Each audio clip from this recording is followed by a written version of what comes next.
দেশে ফিরল দুই কীর্তিমান সন্তানের মরদেহ। তারা হলেন বাংলাদেশ বিমানের সিনিয়র পাইলট সাইফুজ্জামান গুড্ডু এবং বিজিএমইএর সাবেক ভাইস প্রেসিডেন্ট শিল্পোদ্যোক্তা আবদুল্লাহিল রাকিব। তারা উভয়ই ছিলেন শৈশবের বন্ধু। গত ৮ জুন কানাডার টরন্টোর একটি হ্রদে নৌকাডুবির মর্মান্তিক ঘটনায় প্রাণ হারান তারা। ১৩ জুন রাতে বাংলাদেশ বিমানের একটি ফ্লাইটে হজরত শাহজালাল আন্তর্জাতিক বিমানবন্দরে তাদের মরদেহ এসে পৌঁছায়। আজ শনিবার জোহরের নামাজ শেষে বনানী ডিওএইচএস খেলার মাঠে অনুষ্ঠিত হয় তাদের জানাজার নামাজ। জানাজায় অংশ নিতে বনানীতে ছুটে আসেন ঢাকা ১৭ আসনের জামায়াত মনোনীত প্রার্থী doctor SM. Khaliduzzaman.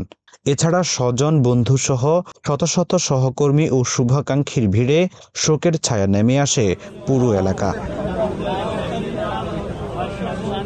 Doctor SM. Khaliduzzaman বলেন, এই দুজন কীর্তিমান মানুষ শুধু তাদের পরিবারে নয়, পুরো জাতির জন্য ছিল গর্ব।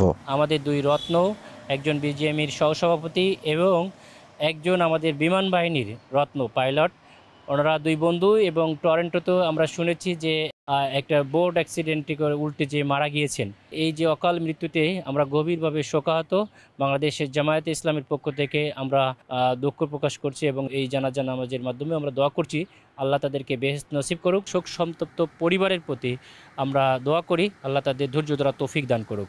তাদের প্রতি শেষ শ্রদ্ধা জানিয়ে সবাই বলেন, দেশ ও জাতির জন্য তাদের অবদান চিরস্মরণীয় হয়ে থাকবে।